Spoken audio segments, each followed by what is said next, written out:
The video game side of DC is the perfect embodiment of untapped potential. It really makes you wonder why WB never took advantage of the DC brand after the success of the Batman Arkham series. It really puts things into perspective with some of the most recognizable superheroes of all time to this day don't have any modern AAA titles. And WB's fascination with live service nonsense and their attempts to implement it into their big IP games is a cancer that needs to be eradicated. These executives pursue this approach to generate profit after their game's launch, but ironically, they would generate more revenue by developing single-player narrative-driven experiences and giving developers enough time to cook. I mean, just take a look at the top 10 best-selling superhero video games of all time. Just like in every other medium, they refuse to allow other characters to shine through dedicated projects. Breaking news: DC has no care for their characters who aren't Batman. Other breaking news: water, wet. There are too many DC characters to count that deserve video games, and I'd be here all day if I were to list every single character I think deserves the spotlight. I'm just gonna name like 5 like I did with my animated movies video. I can't believe you didn't talk about this nope, zip it. It's like community polls. There's a limited amount of options you can put, and there's always the group of people that are like, well, what about this or that character? Let's say an option is replaced with a character that's been requested, boom, the other group of fans will complain that their favorite character wasn't included. It's a lose-lose scenario. Killing me with this. Also, I already know there's gonna be people like, well, actually, there was a game on this character like 20 years ago. Bro, I don't care.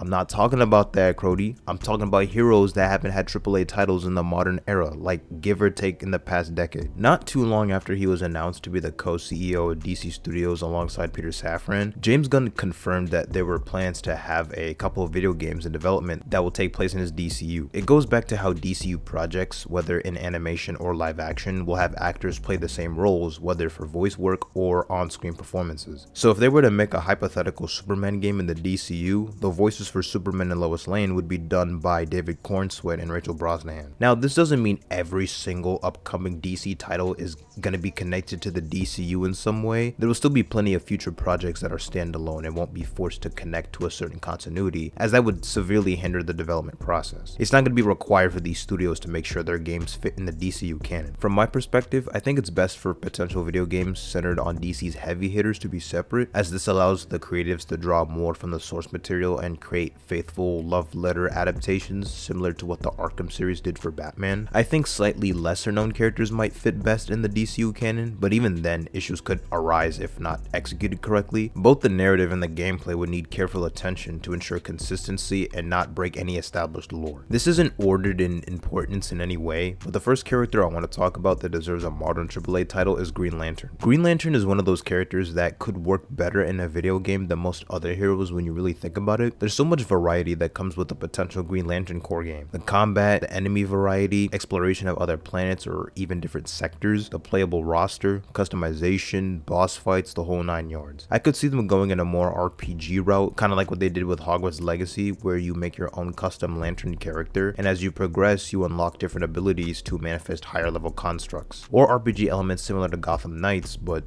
actually good. Different planets could serve as hubs, kind of like in the Star Wars Jedi games where you play as Cal Kestis and explore planets like Dathomir or Kashyyyk, for example. Alternatively, you could just focus solely on a well-constructed narrative where you play as Jon Stewart and Hal Jordan, kind of like a buddy cop style. Imagine Marvel's Spider-Man 2, where you switch between Peter and Miles throughout the story, but with the 2 Green Lanterns in space. Come on now, we need that. The fans need that. I would much rather play a single-player experience, but if the developers have to abide by WB's multiplayer demands, it could work really well in a Green Lantern game if done right. With players having the ability to choose different Lantern cores across the emotional spectrum like the Sinestro core or the Red Lanterns, it can incorporate PvE or PvP elements similar to Star Wars Battlefront 2 from EA. I spent way too many hours on that game. Heroes versus Villains mode, but with different iconic Lantern characters, will go crazy. There's just way too many options to choose from for a Green Lantern game, but those are just a few ideas I have floating around in my head. Let me know which route you would take if given the opportunity. With how popular they've gotten over the decades, especially with the success of the cartoon series and Young Justice, I'm kind of surprised we don't have a Teen Titans game in the works that we know of at the time of recording. A game like that could incorporate many successful elements from other superhero games. The Guardians of the Galaxy game featured some of the best character interactions and dynamics I've seen among the superhero titles I've played. They all bounced off each other really well, convincing you that they acted and felt like a family. It would be a no-brainer to do a similar thing with the Titans cast. You already got your base of operations and open world established if they they set it in San Francisco. The question is whether they'll focus on a more mature, adult-oriented Titans cast with Nightwing, or portray them as actual teenagers with a Robin. I wouldn't be surprised if they went with the latter for marketing purposes if they wanted to bank off the popularity of the animated series. The roster would probably be down to 5 or so characters, as I'm sure it would be difficult to develop like 7+ different characters with unique animations and movesets at launch. Sometimes I'm glad games like Marvel's Avengers, Gotham Knights, and Suicide Squad Killed the Justice League exist to serve as a basis on what not to do when making a team-based superhero game. I wouldn't even bother with a multiplayer component for a Titans game. Just make it a story-driven, open-world experience where you get to switch between the characters or have certain missions designed for specific characters and duos. And relating to Kill the Justice League's disastrous state, many people have pointed out how a game with the premise of taking down a mind-controlled Justice League would be better suited for the Teen Titans. I mean, it's certainly more sensible than playing as Deadshot, Harley Quinn, Captain Boomerang, and King Shark to kill a 12th level intellect, a fully powered Kryptonian, a speedster, an Amazon, and a Green Lantern. It would emphasize the legacy and the pressure of becoming the next generation of superheroes. Think of the season 1 finale of Young Justice, where the Justice League are mind controlled thanks to Vandal Savage, and the young heroes had to revert them one by one and utilize stealth or unique tag team combos in order to take down members like Batman or Superman.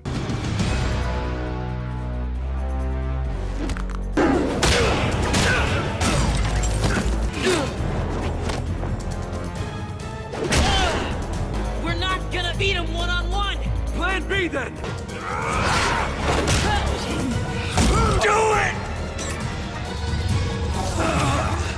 Which is why Batman keeps it in an overwhelmingly impenetrable vault at the Batcave. Well, more like a whelmingly penetrable vault. Another character I'm surprised doesn't have a video game considering how popular of a hero he is the Scarlet Speedster, my boy Flash. I understand that Flash can be a tricky character to create a well-made video game about, but there is hella potential. I'm just saying, they're leaving hella money on the table without even considering making a game about the Flash. He's one of those rare cases where I would actually be okay with them nerfing him a little bit, perhaps portraying him in his earlier years as a crime fighter, still discovering the limits of his abilities. Combat-wise, it could be a refined, modern version of the cancelled Flash game from a while back. Traversal would work with him being able to vibrate at specific frequencies through solid objects and running up buildings throughout Central City, or Keystone depending on whether the game centers on Wally or Barry. One of the reasons why I believe the Flash needs a video game is because he's noted as having the best roster of villains behind Batman and Spider-Man by most people. What better way to demonstrate that fact than by having a bunch of sick boss fights against each member of the Rogues. Think like Marvel's Spider-Man, where Peter fights off villains from the Sinister Six. Many detective elements seen in the Arkham series, for example, could be seen through Barry Allen's job as a forensic scientist for the CCPD. If you wanted a more even-matched final fight, you could obviously use Reverse Flash to combat all the abilities gained over the course of playing the game. Skill points can be used to unlock more Speed Force abilities as the player becomes more comfortable with the traversal and combat mechanics. Since it's a lot easier to develop games on more street-level heroes, a Green Arrow game would be a no-brainer. You already got the blueprint from Batman Arkham. Mix it in with a bit of that Tomb Raider sauce, boy, we got ourselves a full-course meal. The combat should have emphasis on agility and the use of his arrows. The gadget wheel in the Arkham series would just be the various arrows Oliver Queen has in his arsenal. You already got your traversal features set up with grapple arrows and zip lines, and just add a motorcycle while you're at it. To my knowledge, I don't think there's ever been like an old retro Green Arrow game of some kind, not a single title in sight. If they wanted to add some variety to the combat, it would be cool if they added Black Canary as a secondary character, or if they just made a game with both Black Canary and Green Arrow as the main characters. Black Canary is one of the best fighters in the DC universe, so if there's a desire for a more hands-on martial arts moveset seen in the Arkham games, that could be via Dynalance. Have them go up against villains like Count Vertigo, Malcolm Merlin, and Onomatopoeia, and we got ourselves a banger Green Arrow game. I'd imagine there's never been a Green Arrow game due to him not being a household name or an A-lister in terms of recognition and popularity. Knowing WB, they're more likely to make a solo Harley Quinn game, and the day that happens, I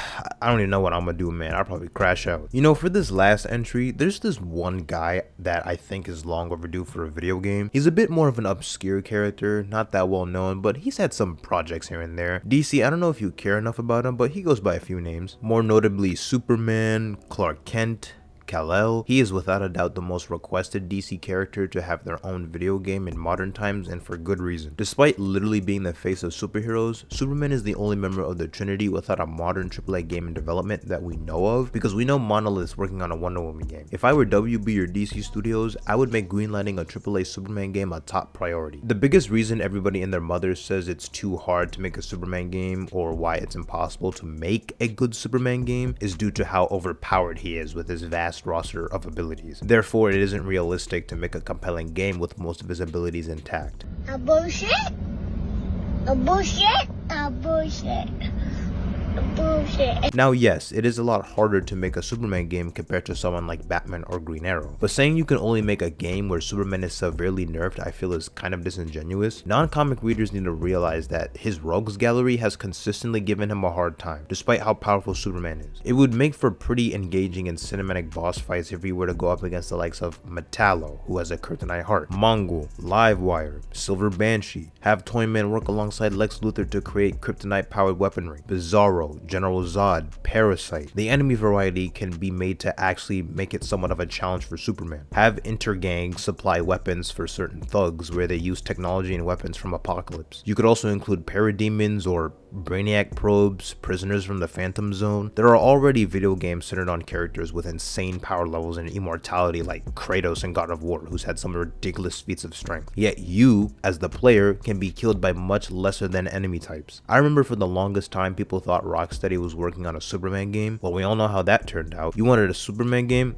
LOL, screw you. How about a game where you get to kill him through sheer plot armor? At no point were they developing a Superman game. They were working on an original IP before shifting gears to Suicide Squad. The significance of a Superman game relates to why Batman is so popular and beloved. The late 2000s to early 2010s had a plethora of Batman media releasing left and right. The Dark Knight and the Dark Knight Rises movies, Lego Batman 1 and 2, Batman Arkham Asylum and Arkham City, Batman the Brave and the Bold, all these different mediums for audiences to consume the best parts of the character's mythos. We need that same treatment for Superman, for crying out loud, and a big part of that would be making a video game. The open world and traversal would be doable, seen through that fan-made Superman-esque game where you get to blitz all throughout the open world. You know those sections in Marvel Spider-Man where you can enter in and out of the Feast Center as Peter Parker? Well, have that be Clark Kent entering in and out of the Daily Planet building, interacting with the Daily Planet cast like Lois Lane and Jimmy Olsen. Incorporate elements of his investigative reporting and have that tie into the larger narrative, or at least include it in some side quests. The Fortress of Solitude can serve as a home base for suits, upgrades, and displaying collectibles. Watch WB be like, hey, you guys wanted a Superman game, so we finally listened with a brand new game in development, and it's just Lego Superman the video game. Crash Out isn't even enough to describe how I'd react if that was the case. It's wild to see how Marvel is developing games left and right for a diverse range of characters through numerous publishers and studios. In the past 6 years, we've already gotten 3 AAA Spider-Man games from Insomniac, an Avengers game that was unfortunately some dog dookie, and a Guardians of the Galaxy game, just to name a few. They already got games in the works for Iron Man, Black Panther, Blade, Venom, X-Men, Wolverine. Meanwhile, DC can't even announce a Superman game, and they've been 0 for 2 with open world AAA titles after Batman Arkham Knight. The only game on the horizon we know of thus far is the Wonder Woman game. It's got some promise with it having free flow combat, an open world, the Nemesis system, a good implementation of Wonder Woman villains like Cersei and Cheetah, but for all we know, the game could be a certified stinker as we haven't gotten an inkling of gameplay yet. No doubt there are other characters that deserve AAA titles. These are just a handful I wanted to mention. Making several DC video games wouldn't just be beneficial for the fan base, but also the companies themselves. They would make bank considering any one of these options in the future.